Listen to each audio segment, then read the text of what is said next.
Mari kita berdoa bersama-sama.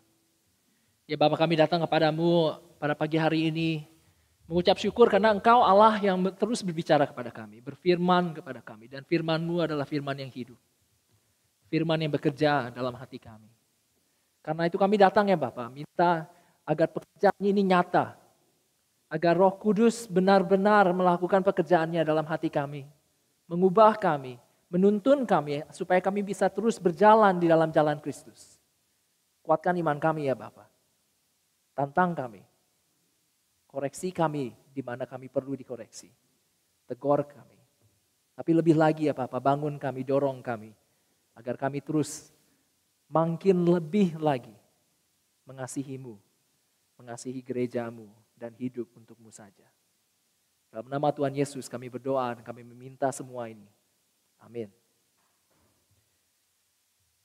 Bapak Ibu saudara sekalian, ada satu cerita tentang seorang bapak tua. Bapak tua ini setiap pagi dia bangun, dia pakai baju dia yang terbaik, dia siapkan semua yang dia punya, dia masukkan dalam satu koper. Dan dia berjalan ke satu bus stop yang dekat dengan rumahnya. Dan dia duduk di sana. Satu harian dia duduk. Dia menunggu. Kalau ada orang yang lewat, dia bilang, halo, gimana kabarnya? Ada senyum di dalam mukanya. Dan kalau ditanya, Bapak lagi menunggu siapa? Dia selalu berkata, saya menunggu anak saya. Anak saya akan menjemput saya, dan dia akan menjemput saya untuk tinggal dengan dia dan keluarganya. Setiap kali dia mengatakan hal ini, ada satu excitement dalam suaranya. Dia begitu rindu hidup dengan anaknya, dengan keluarganya. Tapi nggak pernah ada yang datang. Setiap hari dia menunggu di sana. Tidak pernah ada yang datang. Karena beberapa tahun yang lalu anaknya sudah meninggal. Tapi karena orang tua ini, bapak tua ini punya demensia, dia nggak ingat. Dan dia setiap pagi melakukan hal yang sama setiap pagi, setiap hari. Diulang-ulang. Menunggu seseorang yang tidak pernah akan datang. Ini kisah yang begitu menyedihkan, Bapak Ibu Saudara sekalian. Karena setiap pagi dia ada di sana, setiap hari dia ada di sana dengan satu harapan. Tapi harapan ini hanya satu impian. Hanya satu, dalam bahasa Inggrisnya, delusion. Tidak, it's not real. Bukan realita. Dia menunggu satu harapan yang tidak pernah akan datang. Harapan dia sudah mati karena anaknya juga sudah meninggal. Dalam beberapa tahun yang ini, 2 tahun yang lalu ini selalu dikatakan di berita, pemimpin-pemimpin bangsa juga selalu mengatakan satu kata yang begitu penting, harapan, harapan. Kita punya harapan, pengharapan kita akan keluar dari pandemik ini. Nah, bahkan orang-orang di Eropa pun sekarang, harapan itu begitu penting buat mereka, apalagi mereka yang di Ukraine. Harapan akan satu hari ada damai lagi. Tapi kita harusnya sadar juga, penting sekali untuk kita tahu bahwa harapan sebenarnya tidak cukup. Kalau hanya satu harapan, itu sebenarnya nggak cukup. Kalau harapan itu hanya satu impian, bukan realita. Pertanyaannya saudara sekalian, harapan yang kita punya di dalam Kristus Yesus, itu harapan yang seperti apa?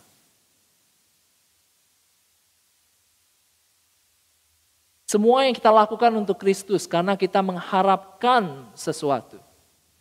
Kita punya satu pengharapan yang dijanjikan oleh Tuhan di dalam Yesus Kristus. Apakah itu seperti Bapak ini?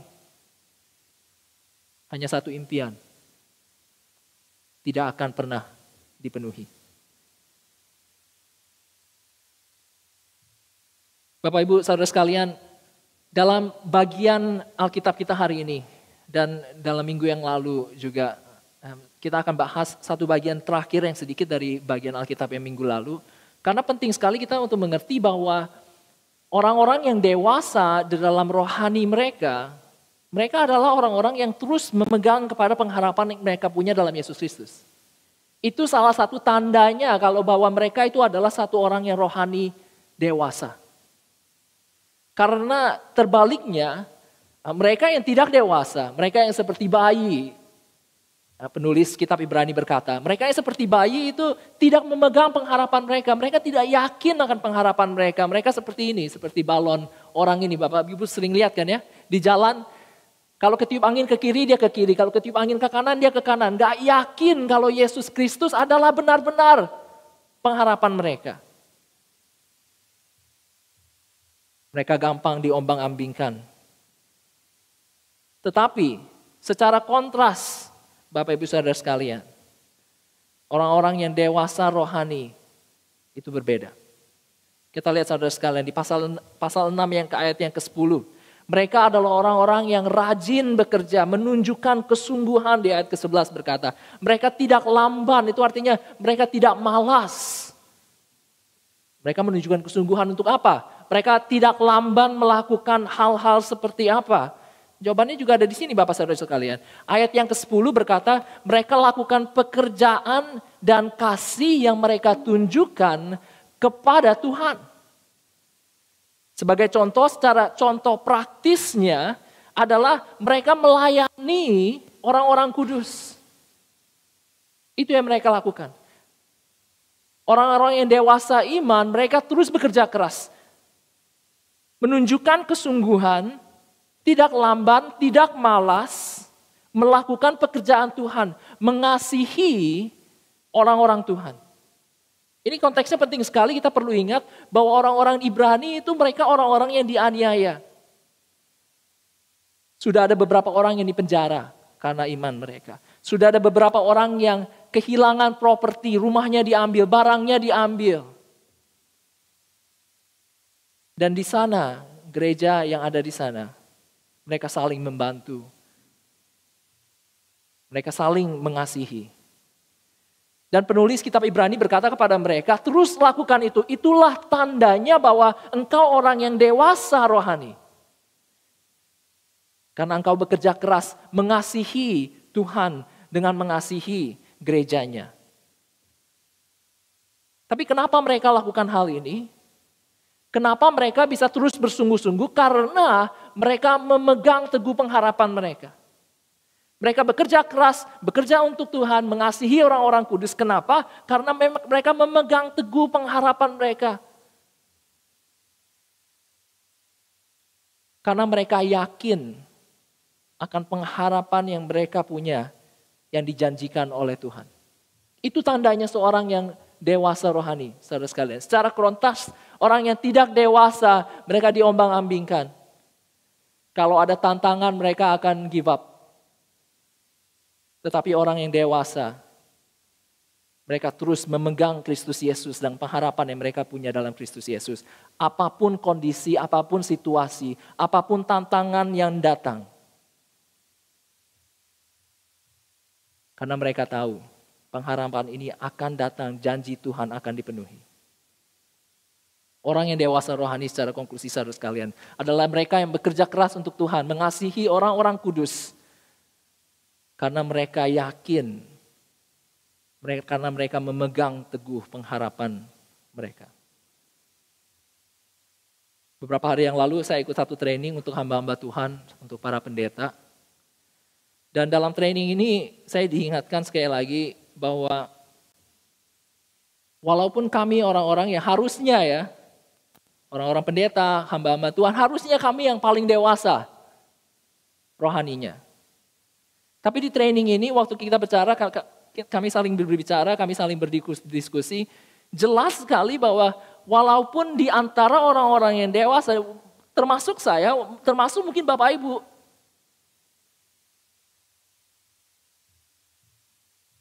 kami pun seringkali di dalam hati ada ketidakpercayaan pada Tuhan. Mungkin kalau situasinya baik nggak kelihatan Bapak Ibu Saudara sekalian. Tapi kalau situasinya buruk, kalau ada tantangan, kalau ada badai, semua ketidakpercayaan yang ada di dalam hati kita yang tersembunyi akan keluar. Ya kan? Mungkin seperti kayak botol air. Botol air tapi di bagian bawahnya itu ada sedikit kotoran. Kalau botol airnya ditinggal nggak kelihatan, kelihatannya jernih airnya. Tapi coba saudara ambil botol air itu terus dikocok-kocok. Semua kotoran yang ada di bawah mulai naik ke atas. Airnya menjadi keruh. Itu contoh hati kita saudara sekalian. Hati kita walaupun di antara orang-orang yang dewasa imannya, dewasa rohani. Pasti ada ketidakpercayaan dalam hati kita. Gak kelihatan, tersembunyi. Tapi waktu tantangan datang, situasi yang buruk datang, badai dunia datang, dikocok-kocok kehidupan kita, semua keluar, naik ke atas.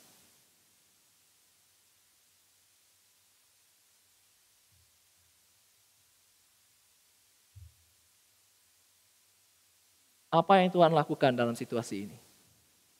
Bagaimana Tuhan meresponi hati kita? Bahkan di antara kita yang dewasa, bagaimana Tuhan meresponi ketidakpercayaan yang ada di dalam hati kita. Bagian Alkitab kita hari ini memberikan begitu penghiburan bagi kita semua. Karena dalam bagian firman Tuhan ini, kita diajarkan, diberitahukan bahwa Tuhan ingin kita yakin akan pengharapan itu. Dia Allah yang baik, dia tidak datang kepada kita dan kelihatan kan kotorannya? Tapi dia datang kepada kita, dia ingin memberikan kita dorongan supaya kita bisa yakin, supaya kita bisa terus memegang teguh pengharapan yang kita punya dalam Yesus Kristus. Dia berikan contoh saudara sekalian, contoh Abraham. Abraham yang diberikan satu janji, dan dia sebagai satu contoh teladan yang kita perlu tiru, kita perlu imitasi, karena walaupun dalam segala hal apa yang terjadi dalam kehidupan dia. Di ayat ke-15 dikatakan Abraham menanti dengan sabar dan dengan demikian ia memperoleh apa yang dijanjikan kepadanya. Ini teladannya saudara sekalian. Tuhan katakan seperti Abraham. Abraham menunggu dengan sabar, menanti dengan sabar. Dan dia memperoleh, akhirnya dia memperoleh janji yang diberikan kepadanya. Waktu janji ini diberikan ya saudara sekalian, Abraham belum melihat janji itu dipenuhi. Dia hanya punya satu anak, Tuhan menjanjikan akan banyak keturunannya. Dia hanya punya satu anak. Dan satu anak pun itu, Tuhan berkata, kamu korbankan untuk aku. Tapi dalam hal itu pun, Abraham percaya. Dan dia menanti dengan sabar dan Tuhan sediakan bukan anak untuk dikorbankan, Tuhan sediakan satu domba untuk dikorbankan. Dia menanti dengan sabar dan dengan demikian ia memperoleh apa yang dijanjikan kepadanya. Ini Abraham adalah satu contoh, saudara sekalian. Tapi fokusnya dalam bagian Alkitab ini sebenarnya bukan Abraham. Nanti kita akan kembali di pasal yang ke-11 dan penulis Ibrani akan memberikan kita banyak sekali contoh-contoh yang kita perlu tiru. Tapi di sini fokusnya itu sebenarnya bukan Abraham. Fokusnya sebenarnya adalah Tuhan. Apa yang Tuhan lakukan? Bagaimana Tuhan meresponi kita yang sebenarnya dalam hati kita banyak sekali ketidakpercayaan yang tidak begitu kelihatan. Apa yang Tuhan lakukan? Tuhan bersumpah. Tuhan memberikan janji, setelah itu dia mengikat dirinya dengan bersumpah. Bersumpah adalah sesuatu yang manusia lakukan, saudara sekalian. Orang-orang lakukan. Di ayat ke-16 berkata, sebab manusia bersumpah demi orang yang lebih tinggi. Dan sumpah itu menjadi satu pengokohan baginya yang mengakhiri segala bantahan. Jadi manusia bersumpah untuk menunjukkan kepada semua orang, ini benar loh, ini sesuatu yang saya akan lakukan. Saya mengikat diri saya. Sebenarnya Tuhan gak perlu lakukan itu. Untuk apa Tuhan lakukan hal itu? Dia kalau mau bersumpah pun di sini dikatakan tidak ada yang lebih tinggi daripada dia. Dia akhirnya Tuhan sendiri harus bersumpah dalam nama dirinya sendiri. Karena tidak ada lagi yang lebih tinggi daripadanya. Tapi kenapa? Kenapa dia bersumpah di sini? Sebagai satu contoh untuk kita pelajari. Kenapa dia bersumpah kepada Abraham? Di ayat ke-17 berkata, karena dia ingin meyakinkan mereka yang berhak menerima janji itu akan kepastian putusannya. Dia ingin meyakinkan kita yang sudah menerima janji ini seperti Abraham. Di ayat ke-18 dikatakan saudara sekalian, ia ingin memberikan dorongan yang kuat agar kita menjangkau pengharapan yang terletak di depan kita. Ini Tuhan yang baik, Tuhan yang ingin agar kita terus memegang teguh pengharapan ini. Coba saudara bayangkan saya lagi nyetir mobil, terus di depan saya ada satu mobil. Lampu remnya mati. Wah, berbahaya sekali kan kalau lampu remnya mati. Saya pecet-pecet nih harus di warning, saya harus kasih tahu. Saya dekati mobil ini dari samping dan saya ketok pintunya. Hey, kamu punya lampu rem mati, nggak jalan, itu berbahaya, kamu harus perbaiki. Terus dia lihat saya, dia bilang, kenapa saya harus percaya kamu? Untuk apa saya perlu percaya sama kamu? Kalau respon kita gimana saudara sekalian? Biasanya kita pasti akan, nggak perlu percaya juga nggak apa-apa, terserah kamu ya. Saya hanya bisa menegur, kalau tidak ingin didengar ya terserah kamu. Saya kasih tahu kalau kamu nggak mau percaya ya nggak apa-apa. Silahkan, ini jalan hidup kamu sendiri. Kalau nggak mau percaya ya terserah. Tapi dalam bagian firman Tuhan dikatakan kepada kita Tuhan nggak seperti itu. Kalau ada ketidakpercayaan dalam hati kita, kalau kita mulai berpikir apakah Yesus itu worth it? Apakah Yesus itu worth it untuk kita benar-benar melakukan apa yang dia inginkan dari kita? Apakah worth it untuk merelakan hal-hal dunia untuk Yesus, untuk memegang pengharapan ini? Apakah worth it untuk terus bekerja bagi Tuhan Yesus? Mengasihi orang-orang kudus, memberikan semua yang kita punya untuk Yesus. Kalau ketidakpercayaan itu mulai muncul di hati kita, Tuhan tidak meresponi dengan, ya terserah kamu ya, kamu mau lakukannya ya terserahlah. Pokoknya kamu responsible ya. Firman Tuhan ini berkata Tuhan tidak seperti itu. Tuhan ingin meyakinkan kita, Tuhan ingin mendorong kita agar kita terus pegang teguh Yesus Kristus karena tidak ada jalan lain. Dalam kehidupan ini, saudara sekalian, bahkan dalam kehidupan gereja seringkali kita begitu takut dengan konflik. Kalau ada orang yang mulai menjauhi Kristus, mulai melakukan hal-hal di mana Kristus menjadi tidak lebih penting, kita bilang ya terserah dia lah, nggak apa-apa lah, jangan dikasih tahu, nanti dia sebel. Ya terserah mereka. Tapi Tuhan nggak seperti itu. Tuhan meyakinkan kita, Tuhan ingin mendorong kita agar kita terus pegang teguh Kristus Yesus karena tidak ada jalan lain. Dan bagaimana caranya dilakukan, saudara sekalian? Dia lakukan dengan dua kenyataan. Di ayat ke-18 dikatakan, dua kenyataan yang tidak berubah-ubah. Apa dua kenyataan ini yang tidak pernah berubah? Yang Tuhan gunakan supaya kita lebih yakin lagi untuk mendorong kita supaya kita terus pegang teguh pengharapan kita ini. Dua kenyataan ini adalah firman-Nya, janjinya, dan sumpahnya. Dan lucunya saudara sekalian, dua hal ini sebenarnya adalah dua firman-Nya. Tuhan berfirman, lalu untuk mengikat dirinya dia berfirman lagi. Bagaimana caranya Tuhan kita meyakinkan, kita mendorong kita kalau kita ada ketidakpercayaan dan kita bilang Tuhan bantu aku, tolong aku, dorong aku supaya aku bisa lebih yakin lagi akan pengharapan-Mu, supaya aku tidak lamban, supaya aku tidak give up. Apa yang Tuhan berikan? Tuhan berikan firman-Nya. Dan kalau kita masih tidak percaya, Tuhan berikan lagi firman-Nya sekali lagi. Kenapa? Kenapa Tuhan berikan firman-Nya? Karena jelas sekali kita juga tahu bahwa firman Tuhan itu hidup dan kuat. Lebih tajam dari pedang bermata dua manapun. Ia menusuk amat dalam sampai memisahkan jiwa dan roh, sendi-sendi dan sumsum. Tidak ada yang tersembunyi dalam hati kita untuk firman Tuhan. Ketidakpercayaan yang tersembunyi dalam hati kita nggak bisa sembunyi dari firman Tuhan. Firman Tuhan akan datang dan masuk sampai ke dalam hati kita.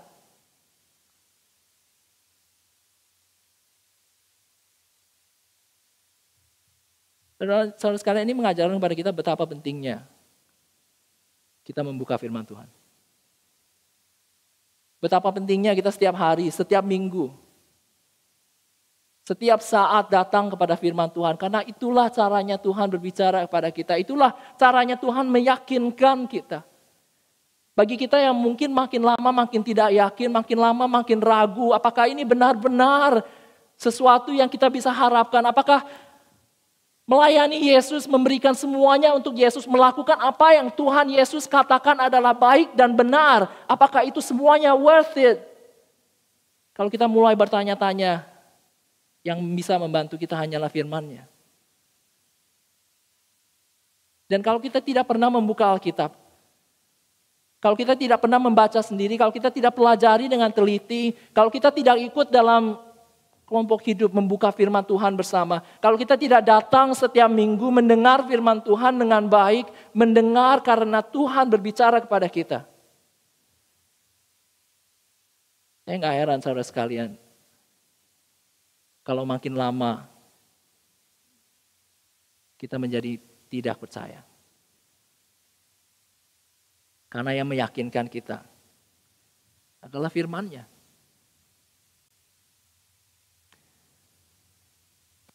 Anak-anak zaman sekarang, saudara sekalian, saya banyak berpikir tentang hal ini, perbedaan budaya 50 tahun yang lalu dan sekarang.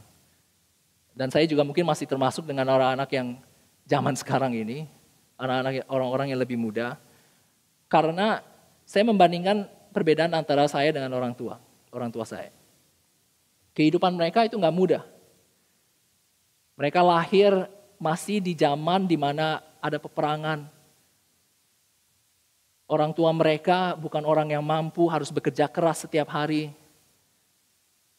Saya selalu ingat cerita dari papa saya kalau mereka waktu kecil, papa saya itu tidurnya di atas meja. Karena kakek saya itu seorang tailor. Jadi meja di mana tempat dia gunting baju, gunting kain, lalu untuk gosok barang. Kalau udah selesai kerja baru papa saya bisa tidur, karena di sana dia tidur. Tempat tidur dia itu di atas kayu. Dan orang tua kita selalu bekerja keras supaya memberikan anaknya kehidupan yang lebih baik, ya kan? Itu tujuan kita. Apalagi kita orang dari orang Asia, selalu berpikir kita ingin memberikan masa depan yang lebih baik untuk anak-anak kita. Dan itu terus terjadi, makanya saudara-saudara ada di sini. Untuk apa? Untuk memberikan masa depan yang lebih baik untuk anak-anak saudara. Dan anak-anak saudara, anak-anak saya, kehidupannya tidak ada kebutuhan yang mereka tidak dapatkan. Semua yang mereka mau mereka bisa dapatkan. Bahkan lebih lagi, yang mereka gak mau pun bakal dikasih. Kehidupan kita begitu nyaman. Sampai-sampai orang zaman sekarang, mungkin termasuk saya juga, sebenarnya tidak perlu bersandar kepada Tuhan. Dan kita berheran, kenapa ya kok orang-orang tidak bergantung kepada Yesus? Kenapa mereka melangkah pergi dari Kristus Yesus? Kenapa anak-anak kita tidak lagi bersandar kepada Kristus? Karena kehidupan mereka begitu nyaman dan tidak perlu apapun dari Tuhan. Ayo kamu harus berdoa supaya kamu bisa dapat nilai yang bagus. Saya nggak perlu berdoa, tapi kalau saya belajar dengan rajin, saya bisa dapat nilai yang bagus. Saya cukup pinter kok. Papi kirim saya ke tutoring setiap minggu. Itu yang memberikan saya nilai yang bagus, bukan Tuhan. Ayo kamu berdoa untuk supaya dapat pekerjaan baik. Saya nggak perlu pekerjaan yang baik, Papi. Semuanya udah diberikan oleh Papa dan Mama. Untuk apa saya perlu pekerjaan yang baik? Saya mau hidup yang have fun. Kalau kita ingin anak-anak kita memegang pengharapan yang hanya dalam Kristus saja, kita harus buka firman Tuhan pada dia. Karena di sanalah Tuhan berbicara, di sanalah Tuhan berfirman, di sanalah Tuhan meyakinkan hati kita bahwa Dia benar. Bahwa janji-janjinya akan dipenuhi. Kalau kita tidak pernah buka firman Tuhan untuk diri kita sendiri, atau bukan tidak pernah membuka firman Tuhan untuk anak-anak kita.